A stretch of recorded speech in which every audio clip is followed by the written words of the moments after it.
unquote independent, President Putin authorized Russian troops to enter those regions. He has taken other steps that amount to a direct assault on Ukraine's sovereignty. We responded and turned quickly and decisively. Within less than a day, we'd announced the first tranche of sanctions with our allies and partners, including those in the European Union, the United Kingdom, Canada, Japan, and Australia. Our German allies, yesterday, took resolute action to ensure that the Nord Stream 2 pipeline, what had been a prized $11 billion investment on the part of the Russian Federation, is suspended indefinitely. And as you have just seen, President Biden today authorized sanctions on Nord Stream 2 AG and its corporate office holders. We have now taken complementary action using our own authorities to ensure that Nord Stream 2 is off the table, just as we said it would be. In lockstep with our allies, we are blocking from the global financial system 2 large banks that are connected to the Kremlin and Russian military, and Russian sovereign wealth can no longer trade on US or European financial markets. As you all know, we additionally sanctioned Russian elites, those elites who are in many ways complicit. This is the beginning of our response. If Putin escalates further, we will escalate further using additional sanctions and export controls, which we've yet to unveil, but are fully prepared to implement with allies and partners across the globe. The sequence of events that Secretary Blinken laid out at the UN Security Council last week appears to be proceeding exactly as he laid out. We've seen false flags.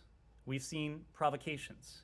We've seen theatrically staged meetings at the Kremlin. We've seen cyber operations, and the list goes on. So where do we go from here? Moscow needs to demonstrate that it's serious about diplomacy. Russia's actions over the last 48 hours have, in fact, demonstrated the opposite. If Moscow's approach changes, we remain ready to engage. The United States and our allies and partners remain open to diplomacy. We are eager to engage to avert what would be a brutal and costly conflict. But as we have said, diplomacy cannot succeed unless Russia changes course. As we have said, we are prepared. We are prepared for any contingency going forward. Matt. Okay. Thanks. I have a question about the Houthi sanctions, but it's largely semantic, so I'll leave it till later. On Nord Stream 2, you guys have been saying for months, indeed for over a year since the waivers were first granted, that in fact this gave you additional leverage, withholding the sanctions did, and would serve as a deterrent. Clearly, it didn't. It didn't provide you with any leverage at all that we can tell, because of what you just said in your opening statement about the invasion beginning.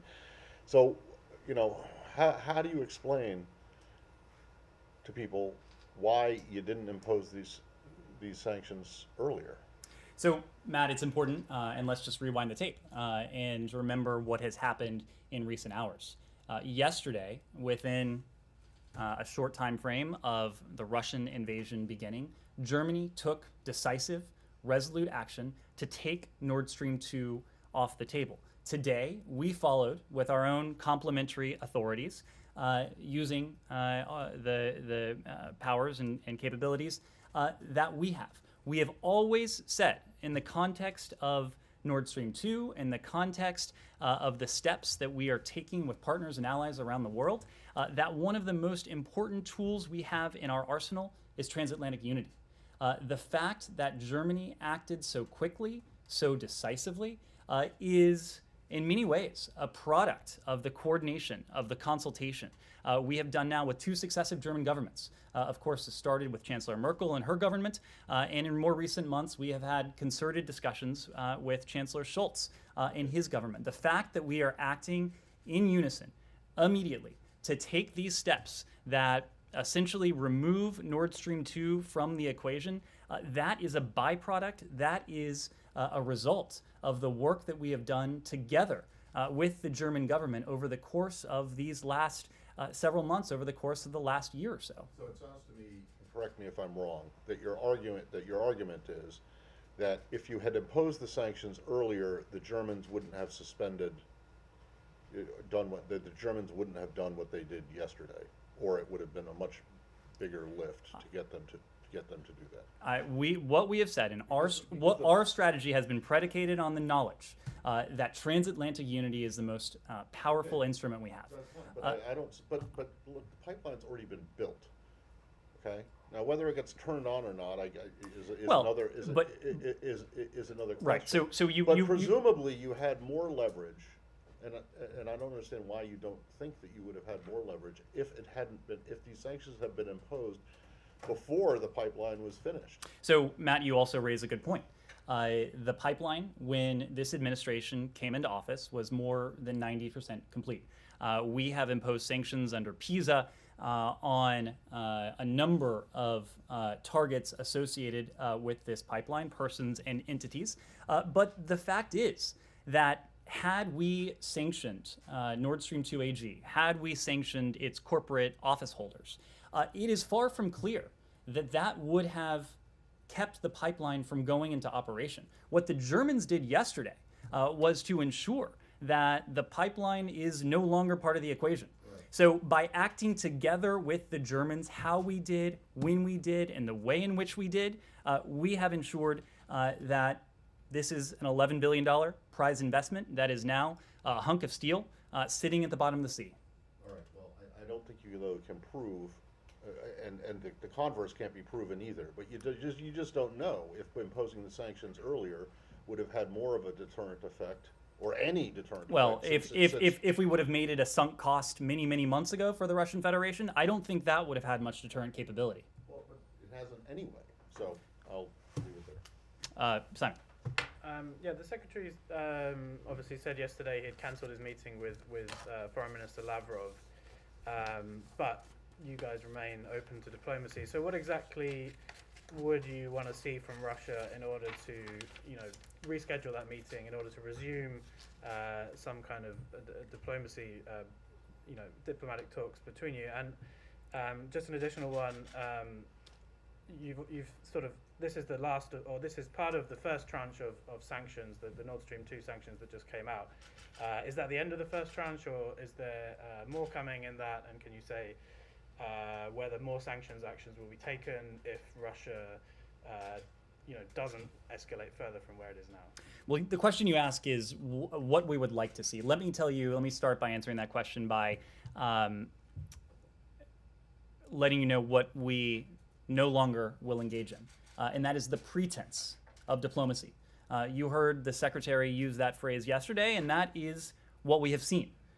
This is, and has been, in some ways, diplomatic kabuki theater on the part of the Russians, making statements that they are committed to a diplomatic path while their actions suggest exactly the opposite.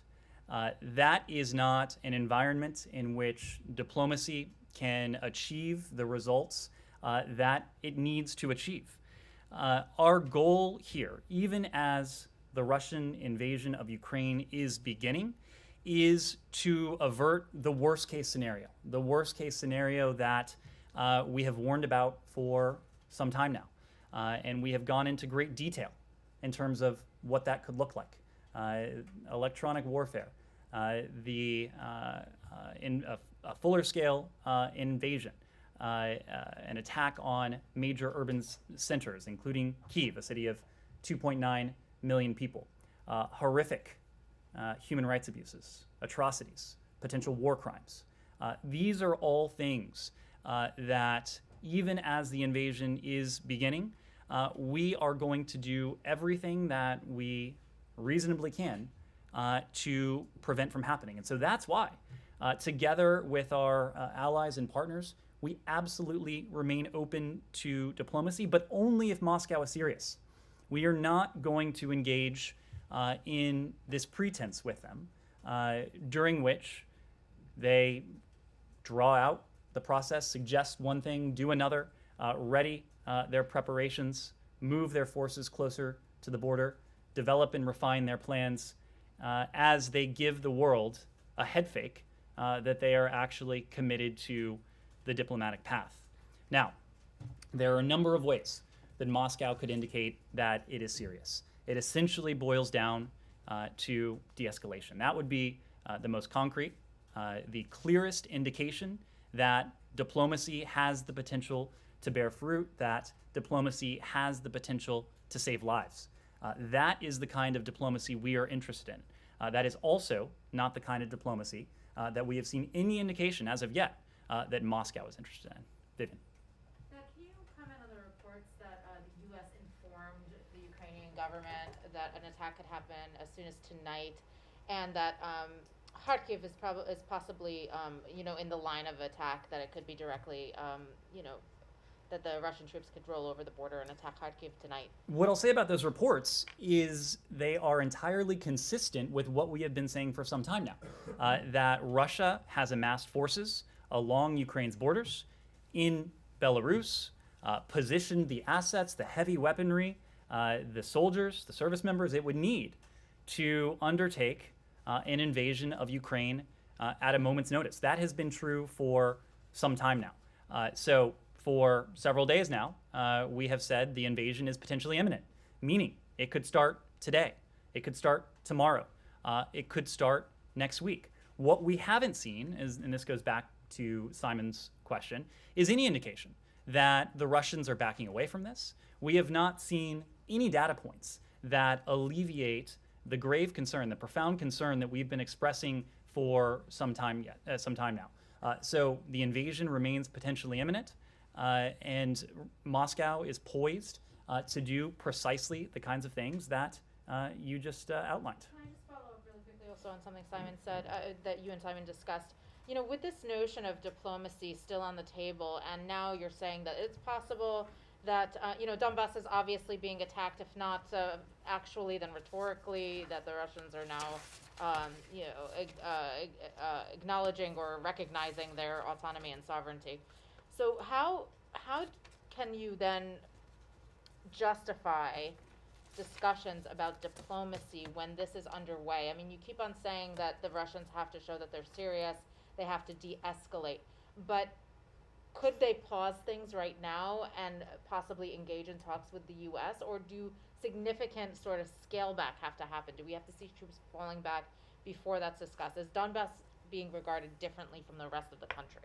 So you heard from our colleagues at the White House and others here over the course of the day yesterday, including the Secretary, that the invasion is beginning. And when we spoke about the beginning of the invasion, we talked about several developments over the course of that 24-hour period. Vladimir Putin's recognition of the so-called DNR and LNR, the order that he conveyed to the Ministry of Defense to deploy forces into the Donbass, the authorization that he sought to send Russian service members into service extraterritorially, the rhetorical assault, essentially, that we saw President Putin deliver against Ukraine, denying Ukraine its sovereignty and essentially its right to exist. Those are what we've seen, those are what we've heard. But as I just mentioned, there are some things, many things in fact, that Russia is poised to do at a moment's notice that we have not yet seen.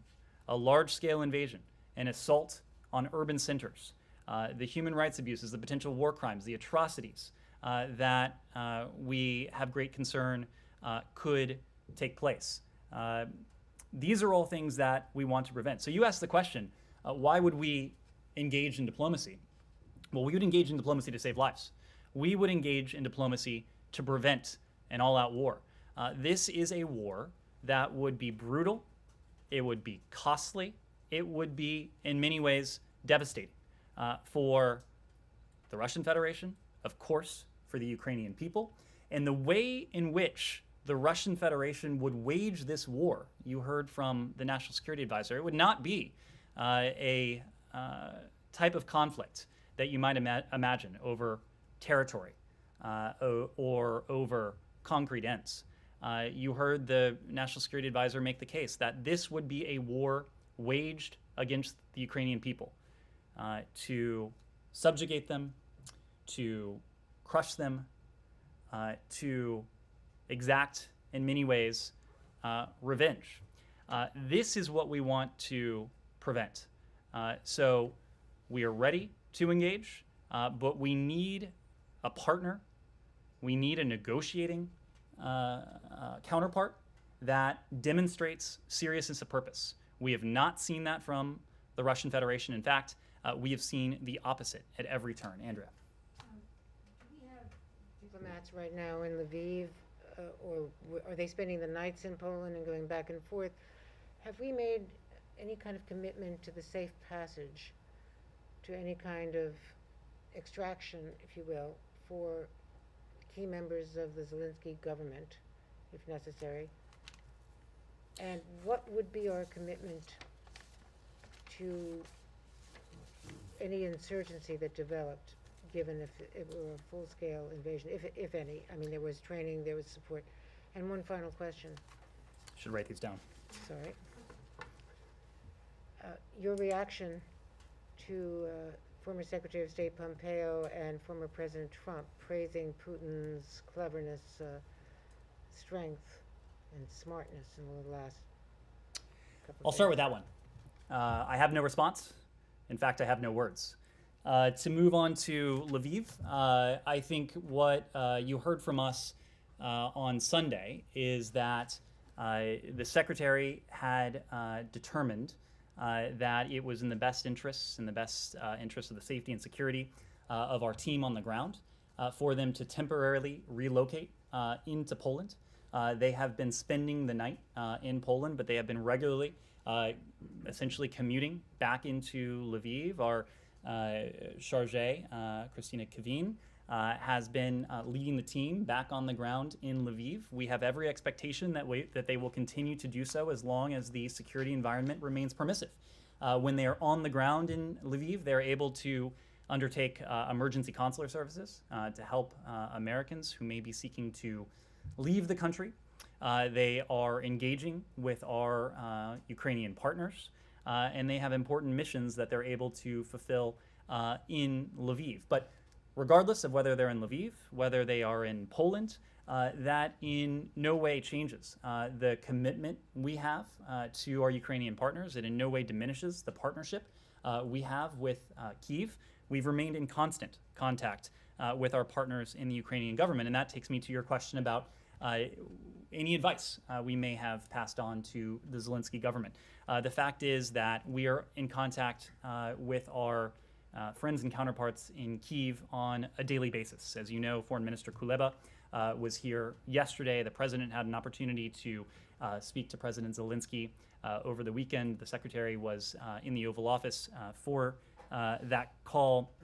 The President Zelensky and his team know that they have the steadfast and unwavering support of the United States. Of course, our goal in all of this is to avert that worst-case scenario, the worst-case scenario that we've already talked about in the course of this briefing. The fact is that the president and his team will make decisions in the coming days based on the best interests of their country and their people. The foreign minister was asked a question about this just yesterday. He provided an insight into their thinking, but these will be decisions that our Ukrainian counterparts will make based on their own determinations and their own calculus.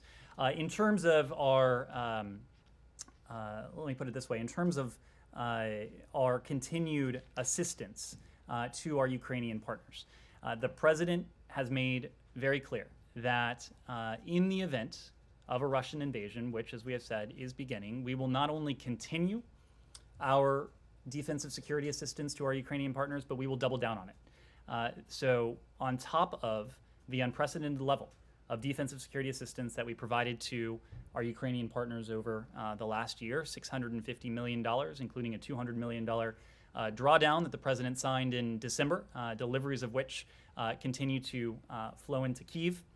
Flow into Ukraine, I should say. We will continue, not only continue to provide that support, but we will look to further that defensive security assistance for our Ukrainian partners. Kylie. I'm just wondering if Russia has responded at all to Blinken's letter yesterday, and what diplomatic conversations between the U.S. and Russia have looked like in the last 24 hours. What I'll say is the Secretary laid out for Foreign Minister Lavrov in a private communication the fact that under the current circumstances and what we have seen from the Russian Federation so far, our conclusion that a meeting this week in Geneva would not serve the purpose that any such meeting would need to serve. And first and foremost, that is to avert a brutal, massive, costly conflict. The Russians and all of you later heard that publicly from Secretary Blinken. The Russians know precisely our position. They know through private communications and through our own public messaging that we stand ready to engage diplomatically if they are willing to do so in good faith. And if they are willing to change their posture, we will be ready, willing and able to engage them on this. And did the Secretary detail what in good faith would look like in this letter, or was it broad descriptions like you just gave? We are not going to be prescriptive in terms of what de-escalation might look like, what good faith might look like.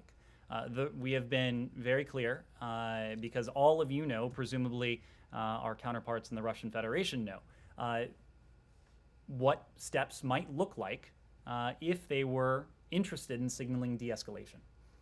We have not seen any of those steps. And again, we have seen steps that actually move in the opposite direction. And then just last question. Can or will the U.S. keep open our embassy in Moscow if there's a full-scale invasion into Ukraine?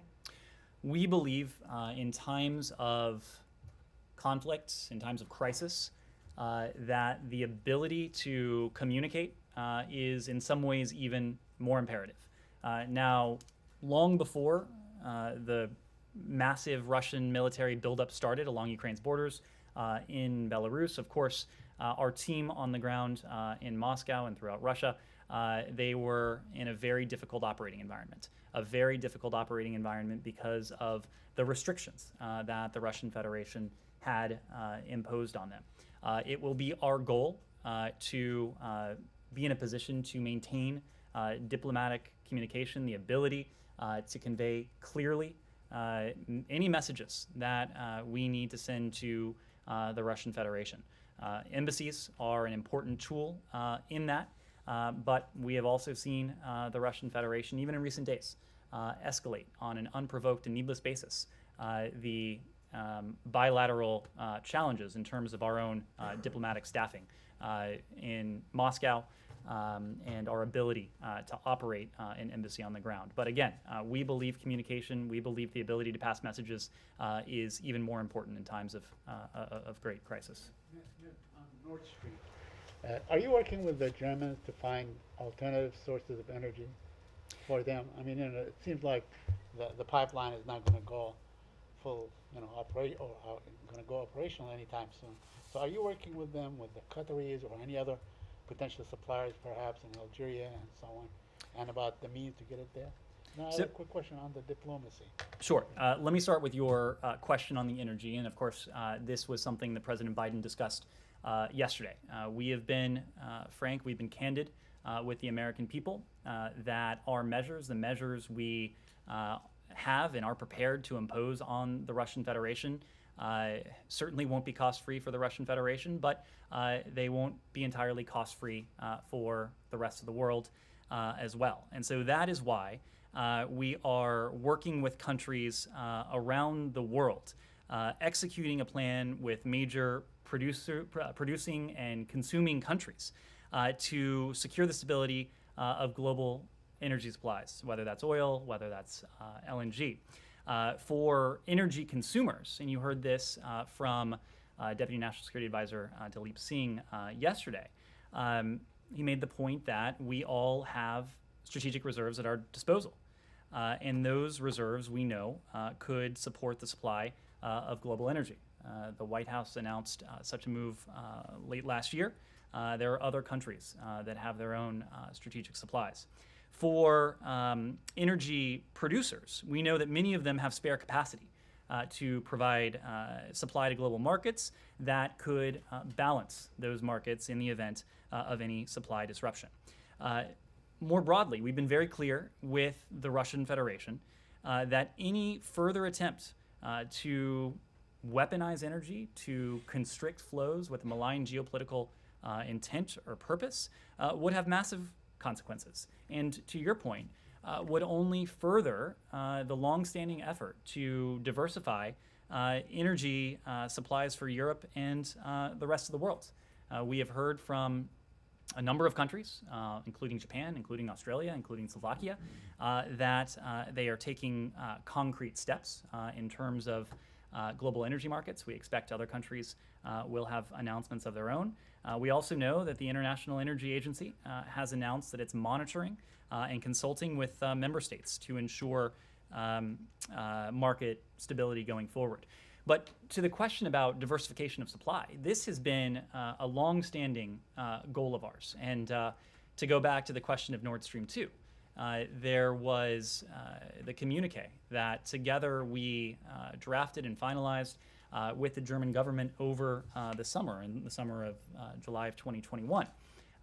It laid out a series of steps that Germany committed to taking with Ukraine to help Ukraine diversify its supply of energy, cognizant that Russia had weaponized energy flows in the past, and Russia might have been looking to do so again in the future. If Russia were to take that step, we've been very clear about the massive consequences that would befall it. Very quickly, Bob, on Kylie's and your response to her on diplomacy. So are you urging the Ukrainians not to cut off relations with Russia? And because there was talk that they might cut off all diplomatic relations with Russia. That's a decision for the Ukrainian government to make. Of course, but are you bringing that in I mean, if they decided to cut off their relations with Russia, you wouldn't say, no, don't do it now, or go ahead, do it, whatever. That is a decision for the Ukrainian government to make. Again, the Russian Federation has launched an assault on Ukraine's sovereignty, on its territorial integrity, in many different ways, in many different forms. But the decision as to whether to continue diplomatic relations between Kyiv and Moscow, that's something that Kyiv will have to decide. On the diplomacy, I'm curious about your reference publicly from the podium to what the Russians have been doing as kabuki theater.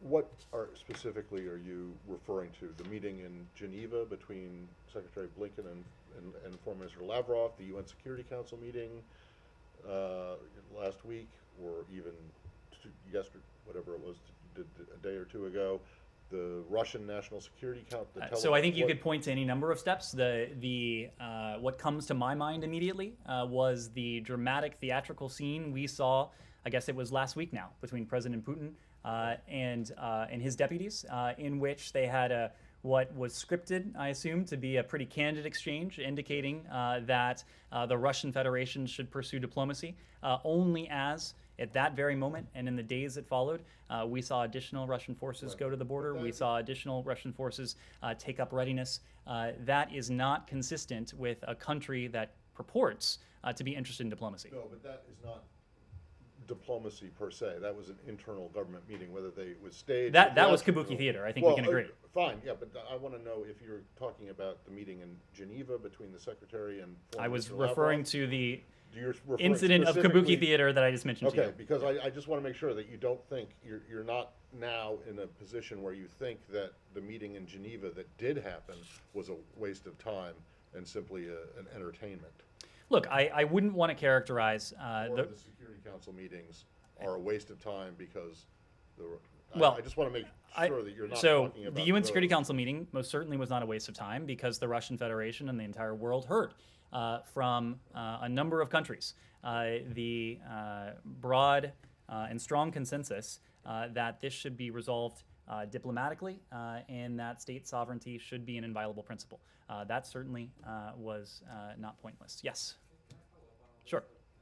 Because before the Security Council meeting, U.S. officials said that they believed Russia could be using it as a pretext for this invasion. And you said earlier that this is and has been, in some ways, kabuki theater all along. So are you, to Matt's point, are you making the assessment that they The Russian Security Council meeting you're referring to? No, sorry, the one last Thursday before there was a briefing where U.S. officials said they believed, given the document that the Russian mission circulated, that they were going to use the meeting as a pretext. So do you assess now that all of these diplomatic engagements were part of a charade to give Russia cover, to show that they had been, engaging in good faith diplomacy in their mind? I wouldn't want to make a sweeping categorical judgment like that. What I will say is that if you take a step back, we have not seen any indication that Russia's stated commitment to the diplomatic path bore any resemblance to its actions, or that its actions reflected any stated commitment to the diplomatic path. That is not to say that there is not value in these sessions, and I think the UN Security Council session that you all saw last Thursday was extraordinarily valuable.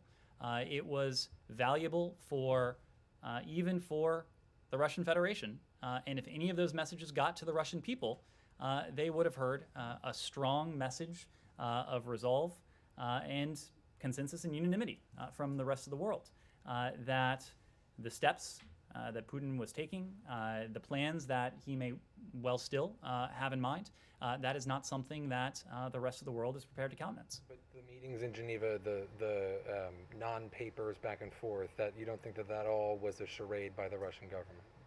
I am not prepared to use such wholesale language. Now, have we been able to deter and to prevent the worst case scenario? That's still an unresolved question.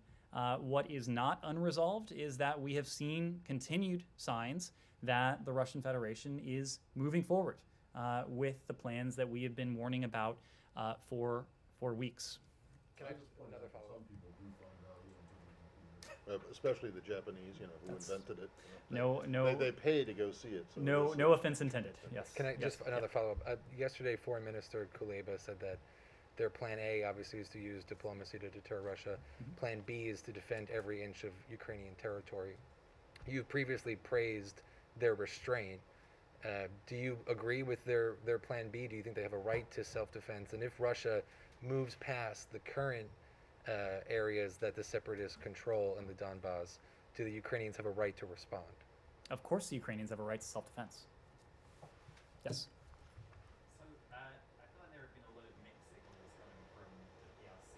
In terms of its stance on the Ukraine situation. At times they've talked about the importance of state sovereignty. At other times they've railed against NATO expansion. Has the State Department been in communication with PRC interlocutors seeking clarity on their position? And have you laid out any ways in which these ongoing signals might undercut US-China ties? And on a related note, you've kind of hinted before that if the PRC were to seek to undermine the impact of US sanctions on Russia, then the US would have countermeasures. Have those discussions continued with PRC interlocutors? Well, as you know, Secretary Blinken had an opportunity to speak to his counterpart, Foreign Minister Wang, just the other night.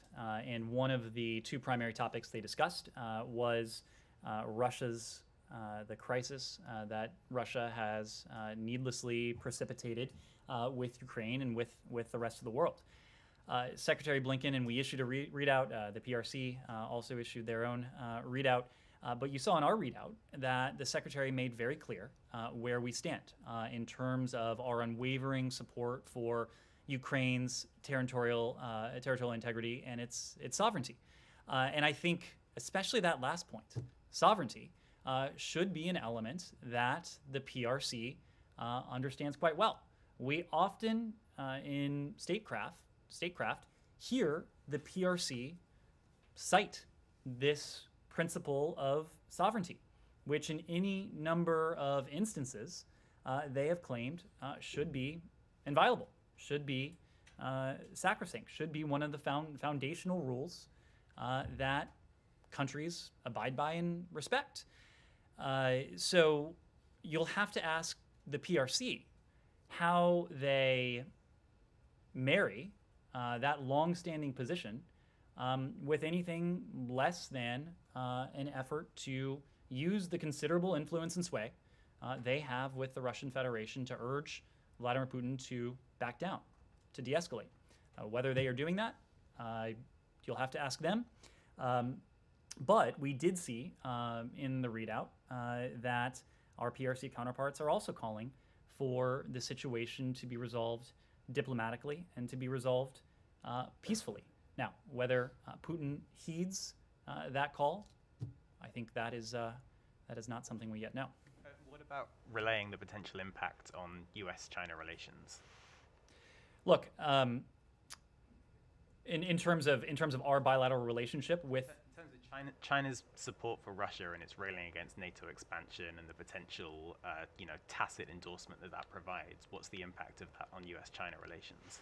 Well, we believe, and we've made this point not only about the PRC, but every responsible country in the world has, in our estimation, an obligation to use any influence it has with the Russian Federation to urge, to incentivize, to advocate for Vladimir Putin to back down, for the Russian Federation to de-escalate.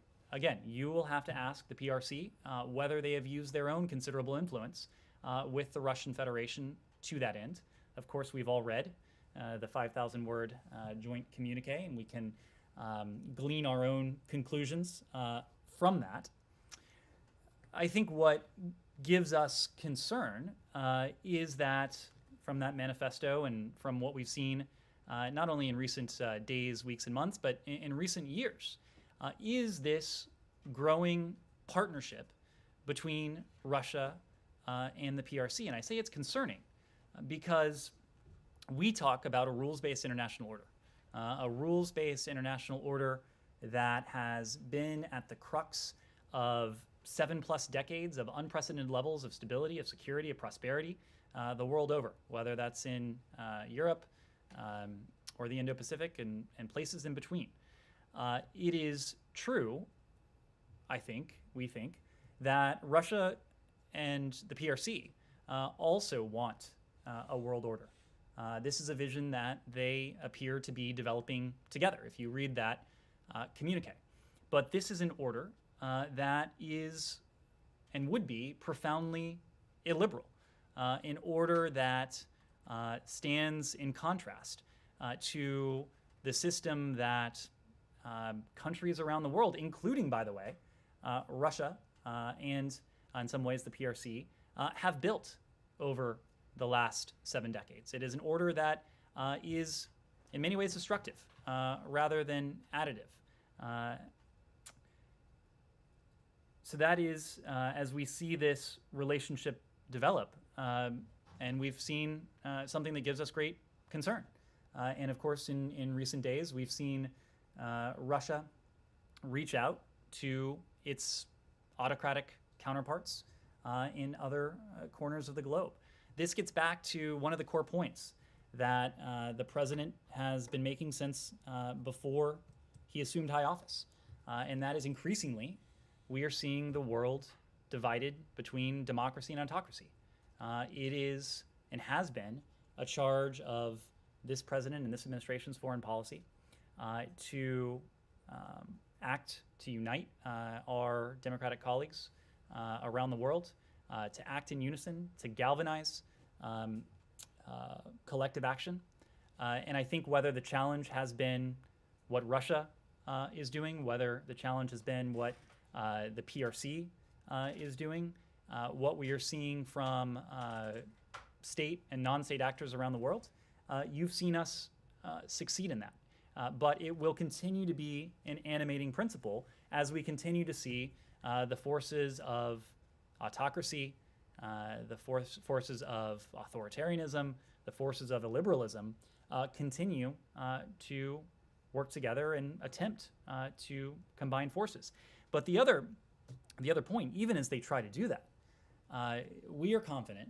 We are confident in our own abilities. We are confident in our abilities as an international community. And whether that's the West, whether that's a community of democracies, whether it is our system of alliances and partnerships that span the globe.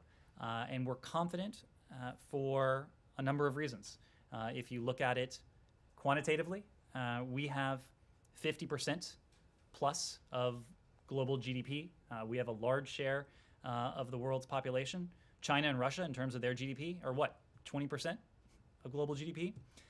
We have innovation, we have entrepreneurship, we have a shared set of values that we really think are a core instrument of national power. And we know that when we put all of this together, especially when we act with our allies and our partners, as we've done in the face of the challenge that Russia has posed, in the face of the challenge to the rules-based international system that the PRC has posed, or even when you talk about the threats and challenges that we face that are not state actors, climate change, COVID, economic recovery. We know that acting together, we are situated to take on any threat, to seize any opportunity. And that's really been the driving force of our foreign policy. It's why Secretary Blinken spent so much time of his first year in office repairing, revitalizing, in some ways reimagining the system of alliances and partnerships. And you are seeing the dividends of that now play out, even in recent hours. Well, first of all, can you guess how long that answer was? How many I- minutes that was? I'm sure you will tell me. Well, I can't because my otter seems to have like frozen here. I hope you pay for the premium version. But if you're boasting about how reinventing it and you're seeing the fruits of all that labor now, you're talking about the united reaction the united against- response of the international to community. Russia? Okay. Yeah. Can I purely? It's unrelated to Ukraine, but it is China, and that is something that I know Nike is interested in and has been asking about before. But there is barely an anniversary an anniversary in diplomatic history that goes by without the U.S., the State Department at least, if not the White House, making some kind of comment about it. And in that light, regardless of how tense or strained relations are now with China, why is it that there hasn't been any mention of Nixon's, former President Nixon's, the 50th anniversary of former President Nixon's visit to China, which was, a pretty groundbreaking event when it happened, paved the way for recognition, U.S. recognition of the PRC and opening of diplomatic relations, and it seems to me that it would make sense for there to be some kind of mention of this, or are you just like embarrassed by it now and think that it should never have happened? I don't think, certainly not the latter. Matt, there are some anniversaries that we commemorate. There are other anniversaries that we don't. I'm not aware of any plans at the moment for a statement, but about like the 17th anniversary of U.S. Iceland relations or something. Not to demean Iceland, but I mean these kinds of things get attention, and this one, which was a pretty big deal, a BFD as the president might say, at the time and since, just seems to be being ignored. I don't know that we're ignoring it. I'm not sure that I would equate not putting out a formal statement with ignoring it. Nike. On Pakistan. Can I ask about Pakistan Prime Minister Khan's visit to Russia? Does the State Department have an assessment of his visit at this timing? Well, we're certainly aware of the trip and the points I made earlier about the PRC in some ways apply here. We believe it's a responsibility of every responsible country around the world to voice concern, to voice objection to what Putin appears to have in mind for Ukraine. We've communicated to Pakistan our position regarding Russia's further renewed invasion of Ukraine, and we have briefed them on our efforts to pursue diplomacy over war. We have a long-standing partnership and cooperation with Pakistan. We view our partnership with a prosperous, with a democratic Pakistan as critical to U.S. interests, and we certainly hope when it comes to those shared interests the aversion of a costly conflict, the aversion of a destabilizing conflict, that every country around the world would make that point clearly in unambiguous language in their engagements with the Russian Federation. Andrea. Can I just follow up on Khan's visit? On the timing of his visit, is it to the U.S. read that he's indirectly endorsing Putin? You would have to ask the Pakistani government what the intent your is. read. You would have to ask the Pakistani government. I'm just not in a position to offer an assessment on the timing of a foreign counterpart's travel to another country. Yes, Andrea. A different assessment of Vladimir Putin than the one that this government had, that this president had after Geneva, or was the previous assessment wrong? The previous assessment and the assessment now is that we would prefer a relationship with Russia that is stable and predictable. But at every turn before Geneva, or just about every turn before Geneva, and at turns since Geneva, the Russian Federation has indicated that they have apparently little interest in that type of relationship. So we've always said that, and we said this before Geneva when we responded decisively in response to interference in our elections, in response to the Russian Federation's use of weapons of mass destruction against dissidents on foreign soil for solar winds, that we would respond decisively, strongly in response to these types of activities. We have. The same is true if Russia continues its invasion of Ukraine. Same principle applies.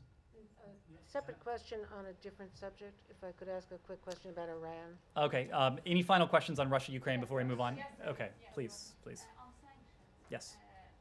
Today, the Russian ambassador to Washington said that he doesn't remember a single day that when Russia lived without restrictions from the Western world. Putin proved he's immune to sanctions. He has $600 billion in Federal Reserves. He has been in the driving seat, making decisions to which the West is responding now, and was responding since 2008. Are you thinking of a strategical approach to deal with this? You just said that they are trying to change the world order. So to the statement from the Russian Federation that they have been under sanctions since 2014, that is, of course, accurate.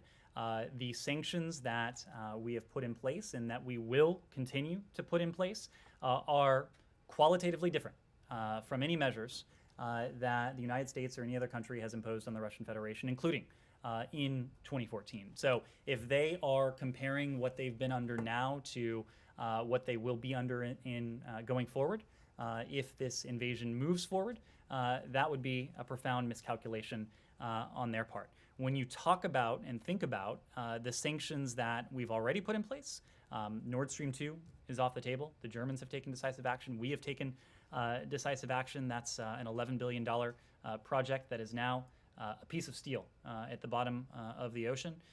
We have, in lockstep with our allies, put in place blocking sanctions against the fifth largest Russian financial institution. That's $50 billion in assets. We've put in place blocking sanctions against another bank that funds the Ministry of Defense with some $35 billion in assets. In other words, these institutions can no longer make any transactions with the United States or with Europe, given the EU's own corresponding actions in this regard. Here's the other point. With the authorities we have, with the intent we have, no Russian financial institution is safe if the invasion proceeds. As you heard from Dalip Singh yesterday, we are ready at the press of a button to take action against the two largest financial institutions in Russia. Together, these are institutions that hold $750 billion in assets, $750 billion in assets, half of the total Russian banking system. There are other measures and moves we have in store and that are ready if Russia continues with this invasion, including export controls, targeted sanctions against oligarchs and elites, and other measures. So the Russians can depict these moves however they would like. I think it is noteworthy what we heard from our Ukrainian partners yesterday. You heard from Foreign Minister Kuleba as he was standing right next to Secretary Blinken here at the department. He said that, quote, "We do appreciate the sanctions which were announced today. They target Russia. They're very specific. They are painful." Please. Please go ahead. Yeah, Joel. Thanks, Ned. I arrived with a couple questions of my own and have a couple follow-ups for this interesting conversation from what you told my colleagues. First, do you think that China, given their desire for the world order that you just described, regards Russia's invasion of Ukraine as a step towards bringing that about? It is certainly not a step in the direction of the principle that the PRC claims to prize, and that is state sovereignty. I think everyone in this room is familiar with the position the PRC has taken in response to Russia's aggression in Ukraine since 2014. I wouldn't want to characterize that, but it suggests a level of deep unease. So again, I would refer you to the PRC for any comment they might have on what Putin has in store. But if we are to judge the PRC based on what they have said consistently on the world stage in any number of fora, a direct assault on the sovereignty, on the territorial integrity of another state, that would not be consistent with what we've heard. Yeah, I was just trying to clarify because I thought I heard you say they've combined forces somehow. It was a reference to the burgeoning partnership that we've seen between these two countries over the course of many years now. Okay, on Ukraine's Plan B, fighting for every inch, Senator Rieshu is, of course, ranking on foreign relations and on intelligence, or a senior member of the Intelligence Committee, has said that Russia could sweep across Ukraine pretty quickly. Their first day would be their best day. They'd immediately face resistance movements. So I wonder, would the United States, as a member of NATO, either encourage or object to other NATO members offering this Ukrainian resistance cross-border safe haven? Countries are going to make their own sovereign decisions. We have, in recent weeks, as you know, worked with a number of our NATO allies to authorize them to provide U.S. origin equipment to our Ukrainian partners. This is defensive security equipment with an understanding that our Ukrainian partners need supplies, need material to defend themselves. The United States has provided them with this. We have a number of our NATO allies have done the same. But when it comes to decision that NATO allies or other countries in Europe might make along those lines, I need to refer you there. And that, I guess I wonder, do you see any lessons from Afghanistan for the kind of risk where of course, when the Taliban could retire across the border to a place where they couldn't be attacked, then that was difficult for a modern military to defeat? I would hesitate to make battlefield comparisons between two very different countries.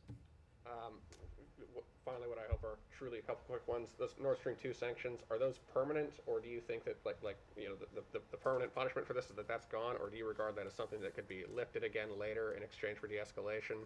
And can we also get an answer to Foreign Minister Kuleba's request for a Lend-Lease program? Do you expect that to proceed? The fact is that sanctions are a means to an end. There is no sanction in any responsible sanctions program around the world that is permanent. And that is precisely because we don't sanction countries just with the goal of enacting sanctions. This is not a policy to be purely punitive. This is a policy to change behavior. In this case, this is a policy to deter a further Russian invasion of Ukraine, to deter a war, a bloody, costly, devastating war that would take place on European soil and that would constitute the greatest threat to peace and security since the conclusion of World War II, certainly since the end of the Cold War. Wait, so now the imposition of sanctions is a deterrent? I thought we just spent the last couple of months, you in the administration spent the last couple of months arguing that the threat of sanctions was the deterrent, and that if you actually imposed them, then you would lose that deterrent. Matt, you've heard us say. Well, you can't have it both ways. We're not having it both ways, Matt.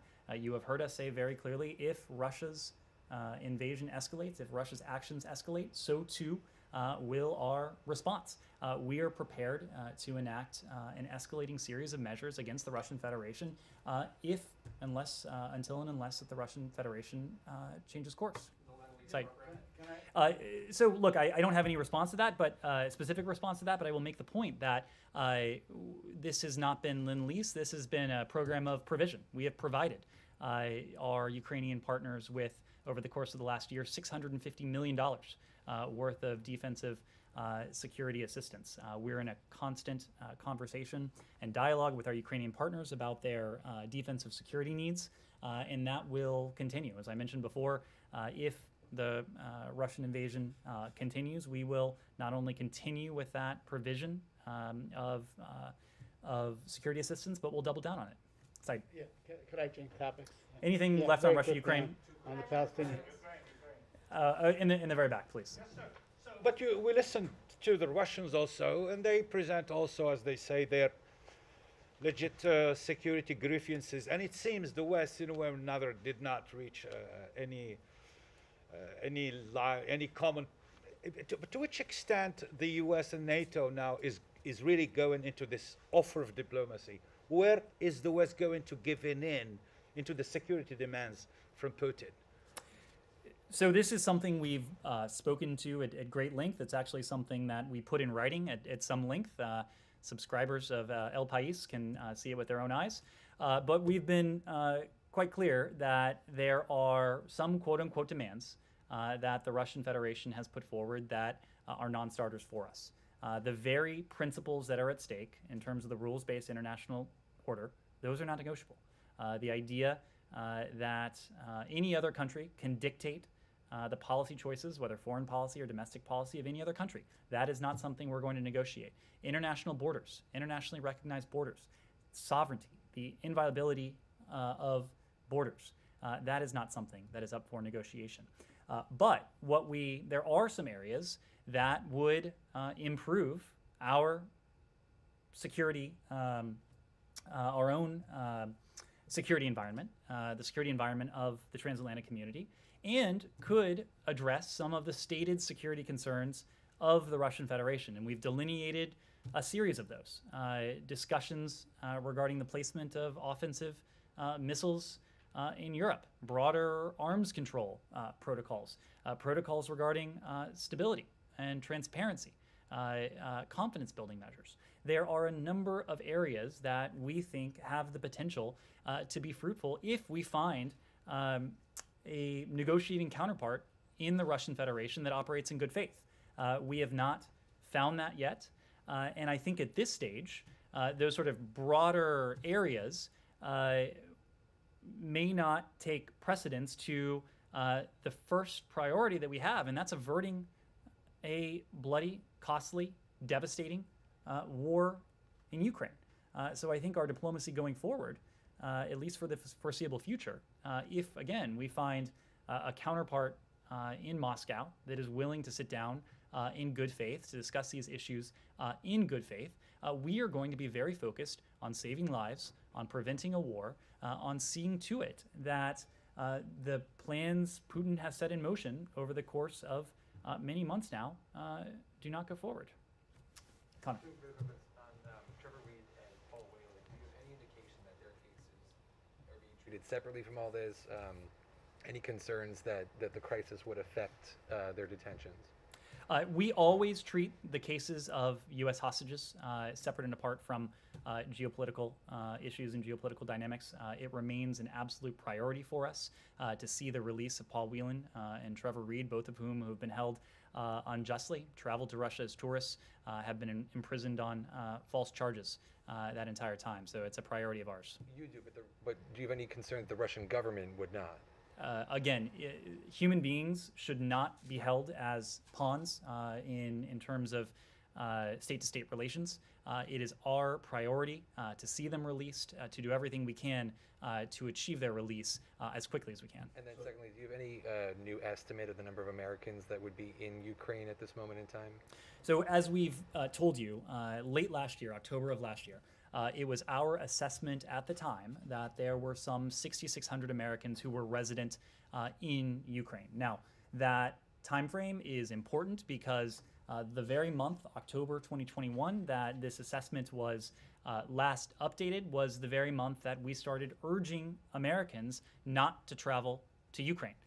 In more recent weeks, as you know, we have been recommending and even more recently urging Americans to leave Ukraine. So I think there is every expectation that the number of Americans who were resident in Ukraine late last year, October of last year, is far lower now than it was then. I can tell you procedurally, we have been in repeated contact with Americans who remain in Ukraine. We have asked them to provide us with their contact information so that we can continue to be in communication with them, to urge them to leave the country, to avail themselves of commercial and private options that continue to be available, and to provide any form of support that they may need in doing so. And that includes a repatriation loan if they're not able to afford the return travel on their own. In addition, we have provided specific guidance on overland crossings that Americans can take, providing specific recommendations about border crossings. We have been engaged in diplomacy with our Polish allies to see to it that Americans need not have any sort of advanced authorization to travel across the border. We've even established a welcome center across the Polish border to assist Americans should they need any assistance, whether it's a passport application, whether it's any other form of consular assistance. Yes. They're Americans who are unjustly detained. So you regard them as hostages? I haven't heard that formulation before, but maybe I've missed it. They are Americans who are held unjustly against their will. I know, but do you regard them as hostages? We'll get back to you if there's a on that. Yes. Latin America, the fact that Putin is looking for new partners in Latin America, for example, Argentina, Brazil. What's the position of the State Department? And do you think this is a way to increase the pressure on the United States? Talking about the close relationship of United States with Latin America. Well, it goes back to what we were discussing before, and this is the fact that what we are seeing is autocracies around the world band together. And we've seen, in some ways, Russia at the vanguard of this activity. When it comes to their motives or intentions, that's not something I would want to speak to from here. I would refer you to Moscow to speak to their own foreign policy decisions. But we have certainly seen Moscow reach out to some of the most repressive, autocratic, undemocratic governments in this hemisphere. That includes Nicaragua. That includes Cuba. That includes Venezuela. Yes, Said. I want to move to the Palestinian issue, and I have a quick one on Iran. On the Palestinian issue, on the Palestinian issue, I know I have asked in this room many times before on your position regarding the practice of administrative detention by Israel, to which all Palestinians at one time or another probably experienced. And there's one particular case, a 14-year-old boy who has been falsely accused. One Israeli judge after Israeli judge threw it out of court, but the authorities keep him in prison. They keep renewing this. He has a neuromuscular disease. He might die in prison. Will the United States call on Israel to quit this practice, especially against children who have been found innocent by their own judicial system? Said, you've heard this from us before, but And we the boy's urge. name, by the way, is just for the record, Amal Nakhla. We urge the full respect for human rights in Israel and the West Bank and Gaza.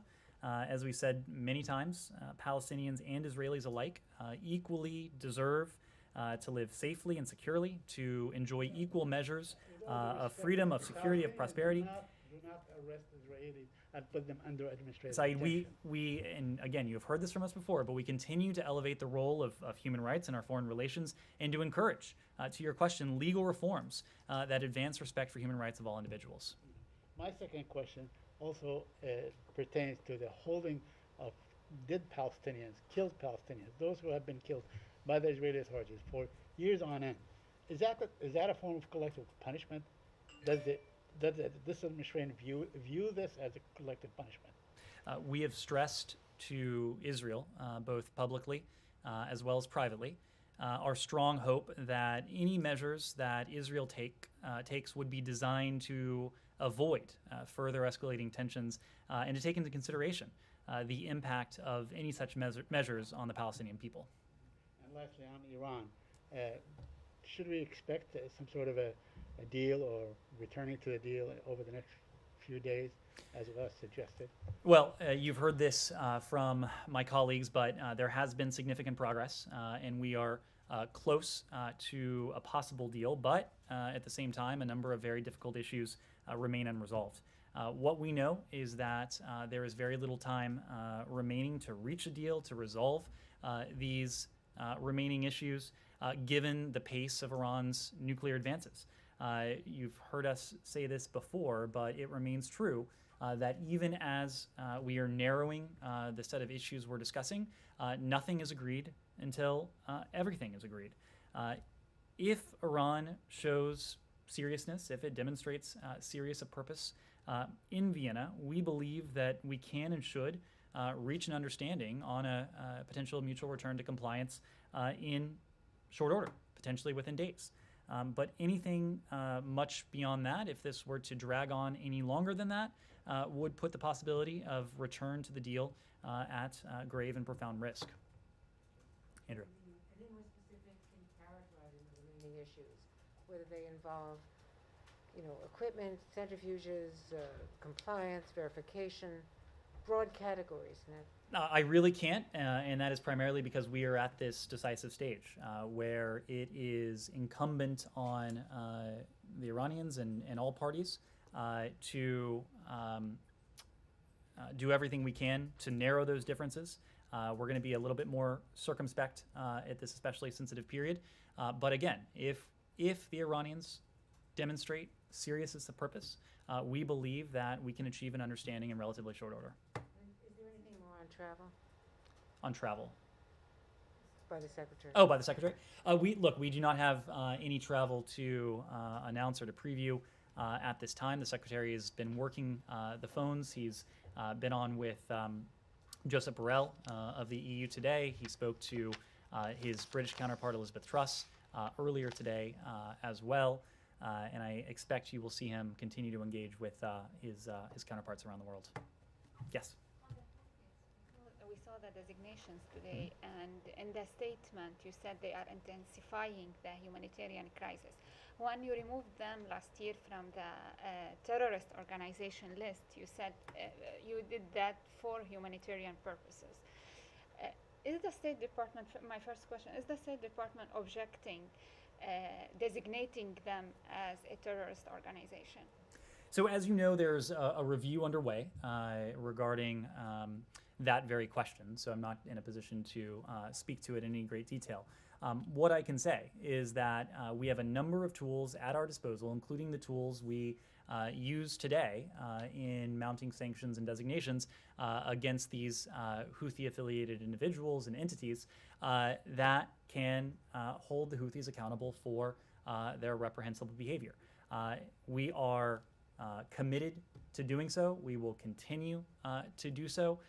We will use every appropriate tool to hold accountable those Houthi leaders who are responsible for the terrorist attacks against our partners in the region, for the violence in Yemen itself, for the humanitarian emergency, which by many estimations is now the world's worst humanitarian catastrophe, with some 16 million people who are suffering from food insecurity and malnutrition. So we are committed to doing everything we can to bring this conflict to an end, knowing that only through a diplomatic resolution will we be able to, on a sustainable basis, calm the violence, ease the humanitarian suffering of the Yemeni people, and mitigate the threat that the United States and our partners face from the Houthis, including in the context of these attacks. Iran, do we expect anything regarding the detainees ahead of the deal? Again, this is an issue that is of the utmost importance to the United States. At every single opportunity, we make the release of Americans, of other third country nationals, a priority of ours. We have been clear that the nuclear negotiations in Vienna and our efforts to see our unjustly detained citizens released, these operate on separate tracks precisely because a potential return to the JCPOA has always at best been an uncertain proposition, and we want the release of our citizens to be a certain proposition. So we have not explicitly tied our Americans, tied these individuals, these detainees, to progress in the nuclear talks. But as Rob Malley has made clear, it is certainly, it colors our engagement in Vienna and elsewhere, knowing that this is a government that is unjustly detaining Americans and other third country nationals. So in every other context we're doing this, but certainly in the case of Iran, we're making every effort to see our Americans, to see other third country nationals released just as quickly as possible.